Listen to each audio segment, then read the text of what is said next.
His methods are unorthodox, but he gets the job done.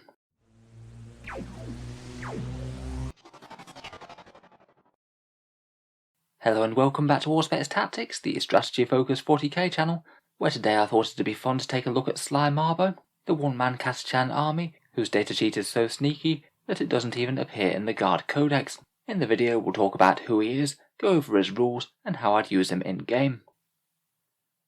So for those who haven't heard of this guy, Sly Marbo is known as the one-man army, a Catachan jungle fighter, and a legendary survivalist, sniper, and guerrilla warfare expert. He is essentially the Rambo of Warhammer 40k.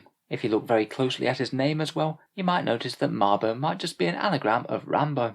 This guy's really quite a fun figure in the fluff, a complete loner who stands apart from his regiment, and often Imperial forces will only know of his presence when they launch an attack on an enemy encampment to find that their quarries have already been butchered through sniper fire, knife work, and huge explosives. He has become somewhat of a legendary figure throughout the Astra Militarum, fact and fiction being blurred and merged, his already impressive deeds becoming exaggerated to the point of godlike proportions. Miniature-wise, Marbo was a small release that's actually one of the more recent Imperial Guard sculpts compared with the rest. He's quite similar to that Catachan Colonel and Sergeant model that they came out with, and is quite a nice example of what Games Workshop could do if they did go back and reimagine some of the Guard regiments. Weirdly, his rules are in a bit of an odd place at the moment. He's one of the few miniatures where the rules literally only come in the box with him. They're not in the Guard Codex or Warhammer Legends or anywhere else that I know of. It means that he can often get overlooked as an option. In any case, here is the datasheet for Sly Marbo. This one comes from Warhapedia. He's a 60-point Catachan character model, and he lives in the elite slot. He's got a fairly similar profile to a company commander, except with weapon skill and ballistic skill 2+, and he also gets 4 attacks as well, so he's fighty for a guardsman, though nothing too much to write home about statline-wise compared with the murderous characters of the other races in 40k. As a Catachan, he will be boosted up to strength 4 base, though he goes to strength 5 with his envenomed blade. Other than that, he's also armed with a Ripper pistol, frag grenades, and he also can use explosives as well when he sets up. Wargear-wise, he's mainly just good for hunting light infantry. That Ripper pistol is a 12-inch pistol 3 weapon with a strength of 5 and wounds infantry on a 2+. Sadly, it's got no AP or extra damage, so it's not going to be doing much against things like Space Marines. It's a similar story for the Envenomed blade, strength +1, so strength 5, and again it wounds infantry models on a 2+. Overall, on raw stats alone, he's going to be fairly efficient at going through the lightest infantry with poor armor saves. Maybe things like orcs could be his ideal prey. As you might expect, he does come with quite a decent amount of special rules. The one disadvantageous one is Loner, which means that he can't have a Warlord trait and he can't have orders given to him, though to be honest, just from his rules alone, he generally will want to operate fairly independently. One with his surroundings allows him to get an extra +1 to his armor saving throw when he's receiving the benefit of cover. Could be fairly handy if he sets up in light cover. That means he'd have a 3+ save against ranged attacks. Still not all that durable, but I guess it's something. He has the lethal ambush special rule, which basically allows him to lie in ambush and set up via deep strike, 9 inches away from the enemy units, and when he does come in, he can choose one of 3 different abilities. Stalk with Blade allows him to get significantly closer to enemy models. He can immediately move an extra d6 inches in any direction, including towards enemy models, and until the start of your next turn you get to add 2 to his attacks, so he'll be striking with a fairly impressive 6 attacks.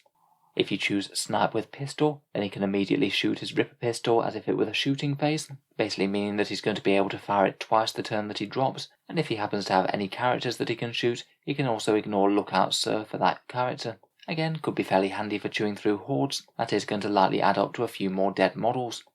Finally, there's Detonate Concealed Explosives.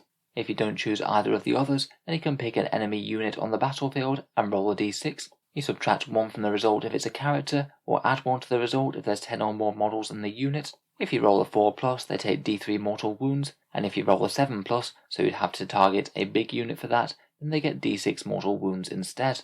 I feel like all 3 of these are fairly well balanced. The chance for mortal wounds could be really quite fun, particularly if it targets an enemy unit that's already quite damaged. Stalk with Blade could allow him to pull off some annoying charges at things that the enemy thought was safe, and Snipe with Pistol could allow him to deal a bit more damage to infantry while remaining at least relatively safe.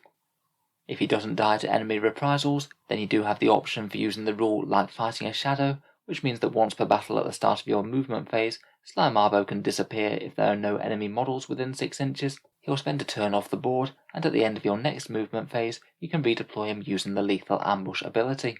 could potentially be fun, but then I guess you'd have to weigh it up against him having another turn of damage dealing if he is alive, and really with his toughness and profile, there's a very good chance that he's not going to be alive if he's set up right close to the enemy.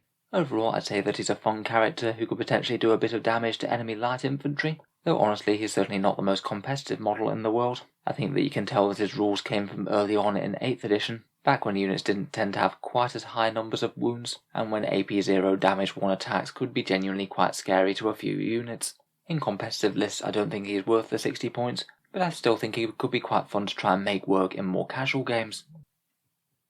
If I were to take Sly Marbo as a slightly fun and fluffy choice within a list, I certainly would be putting him in Deep Strike to make use of that lethal ambush ability, and even with his slightly underwhelming damage profile, I think he could still potentially be a very credible threat to some light enemy infantry units maybe holding home field objectives. He can make a very reliable charge out of Deep Strike, hopefully off a few enemy infantry, and he could even make himself a big nuisance by potentially tagging a vehicle or something in combat and stopping it from shooting what it wants to.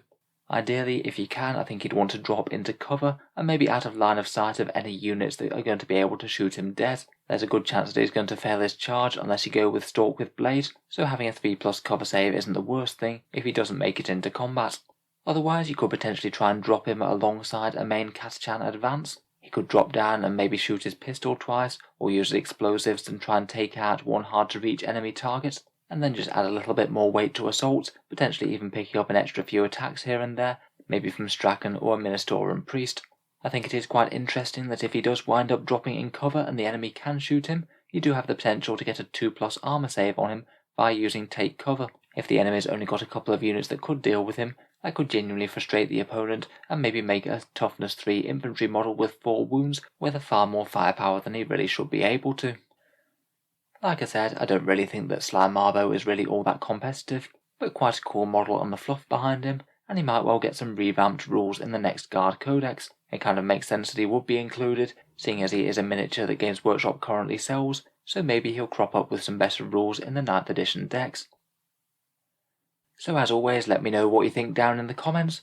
Feel free to subscribe to Auspex Tactics if you'd like to see more like this. I do try to keep some regular Guard content coming on the channel, so subscribe or check back later if you'd like to see more.